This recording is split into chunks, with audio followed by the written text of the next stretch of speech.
on to the number one. I am the kind of girl who wants to know what's up. So go 9 at 9.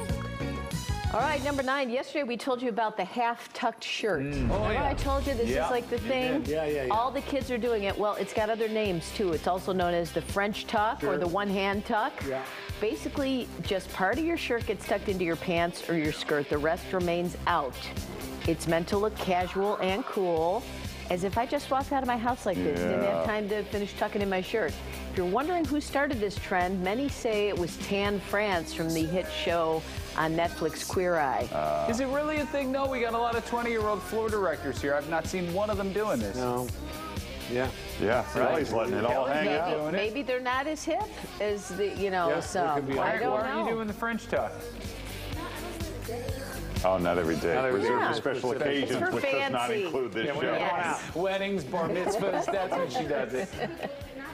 Yeah, Okay. no, All right, there's listen. certain shirts. I'm with you. Relax. All right. Calm down. She's getting all excited over there. Yeah, she'll come after you. Yeah. Number 8, for the person who has everything, a parka for your pop. Excuse me. These are puffins. Jackets that are created just for your canned beverages. They zip up and down just like a regular parka, and the whimsy factor is way, way, way up there. Oh, yeah. Plus, there's lots of other jackets to choose from. There's flannels, vests, short jackets, and they're all around $15 from puffindrinkware.com. Boy, how whimsical Isn't is fun? that? You go out to a restaurant, you pull that out of your purse, set that on the table. Fun times. Number 7. Back in 1983, NBC executives thought they might have a hit on their hands with a new show for the fall called Cheers. So the network created this promo, and one of the writers said the executives were quite proud of this promo when they showed it to them, and then ran it all summer long. You probably think the brightest, freshest new comedy of the season will be on ABC. CBS? The brightest, freshest new comedy of the season is called Cheers, and it's coming to NBC. That's right, NBC. That's right.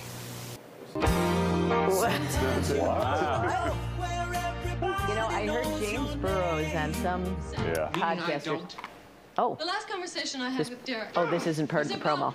Just a little bit of Cheers. He was saying no one watched it. It was literally dead last when it premiered. Yeah. Dead last. And yeah. In fact, it was ranked 77th out of 100 shows. he said it was actually dead last out of 100 shows. Wow. And so he said it did not pick up steam until it was in reruns over the summer. Yeah. And that's when it started. But, I don't know why they did that promo. The obvious question was, why didn't you show Ted Danson and Shelley Long? But at that time, NBC thought they could build buzz by promoting the show without actually showing what it was. Yeah. It ran for 11 years. Wow. 84 million people tuned into the finale in 1993. All right, number 6, weighted hula hoops might be the key to exercise if you're not that into exercise. Hula hooping is good for low impact, low intensity cardio, and a weighted hula hoop, and you're increasing resistance and making your muscles work harder. Oh, good for the core. Yeah, there you go. Oh, it helps strengthen your core. Look at there. And your lower body. There are a lot of tutorials online, but even if you're not using a hula hoop to work out, using a hula hoop even a few minutes a day can also be effective when you're feeling overwhelmed or anxious. Disagree. Doing a hula hoop makes me anxious because I've never been able to do it. Can't keep it up. Cannot keep it. Oh. I can't. Well, I can't do it. Shame.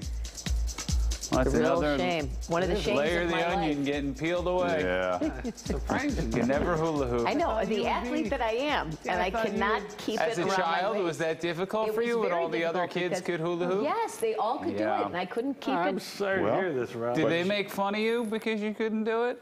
Probably not, but I just, it's, Yeah, You just felt less felt than your self-esteem. shame. Yeah. You were a lemon twist girl.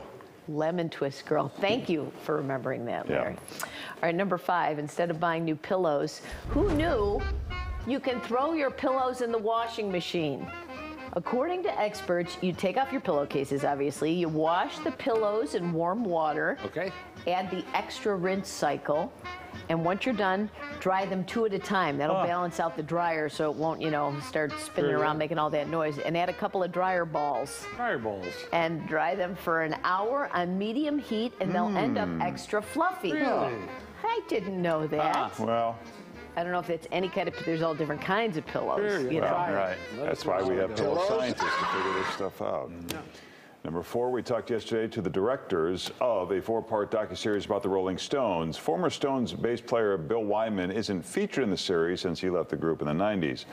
Here's some weird stuff about Wyman. He married his second wife, Mandy, in 1989 when she was just 18 and he was 52. Oh, boy.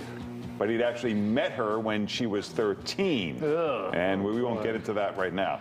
The marriage only lasted 2 years, but it gets weirder. In 1993, a grown son named Stephen, whom Wyman had with his first wife, ended up marrying the mother of Mandy, that young girl who was Wyman's second wife. Stephen was 30 when he married 46-year-old Patsy Smith. Therefore, Bill Wyman became the father-in-law of his ex-mother-in-law. And he also became the step-grandfather of his former wife. Perhaps it's for the best that Stephen and Patsy were divorced after 2 years with no children.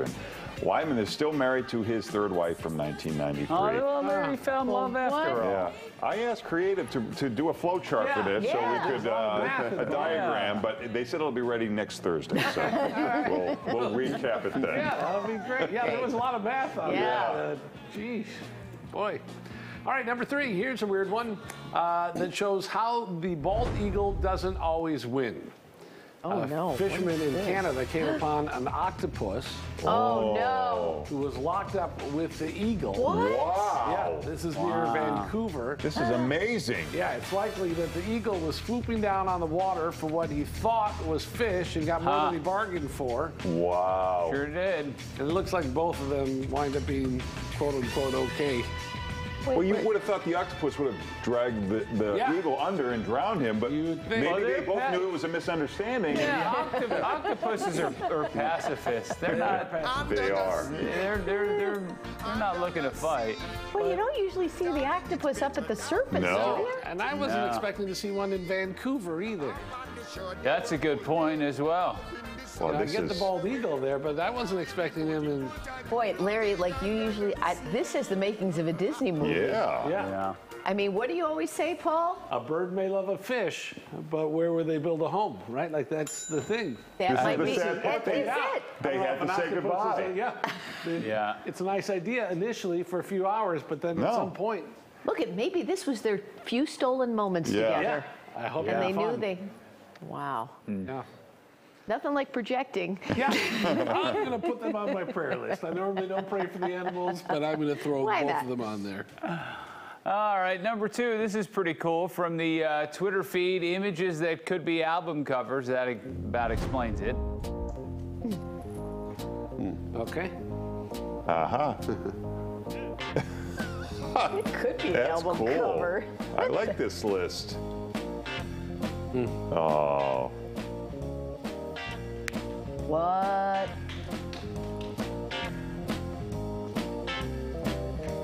Huh.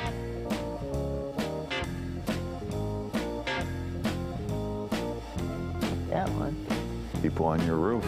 Oh, now that's just dangerous. Boom, boom, boom, boom. All right, I like that. All right, number 1.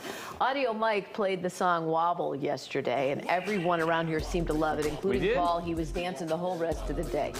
In case you didn't know, it was recorded by rapper VIC. I think it's rapper VIC and not rapper Vic, but I'm sure someone will let me know. Sure. It was recorded in 2008, but it did not get big until 3 years later. Now everyone thinks fondly of it as a wedding or a family reunion song, but the lyrics are a little bit inappropriate. Oh, let's hear them. Anyway, Can we read them? no, you can dance at home. Here's a clean version. No, I don't want the clean version. Oh! All the shorties in the club, let me see you just back it up, drop it down, let me see you just get low, scrub the ground, let me see you just push it up, let me see you just wobble baby, wobble baby, wobble baby,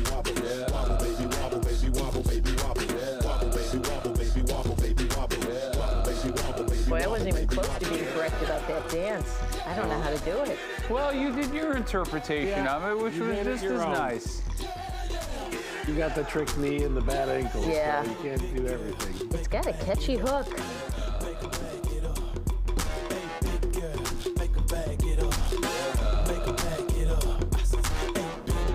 Is this a line dance? I don't know. This is past my time of wedding DJ Yeah. dominance. Yeah. That's a catchy tune. Yeah. Okay, Granny There we out on go. the dance floor there. Yeah. We were way past cool in 2008, and that was 14 years ago. Speak for yourself. Yeah. Oh, that's a 9 at 9. Yes, it is. All right, here's what's happening with our weather. We're going to see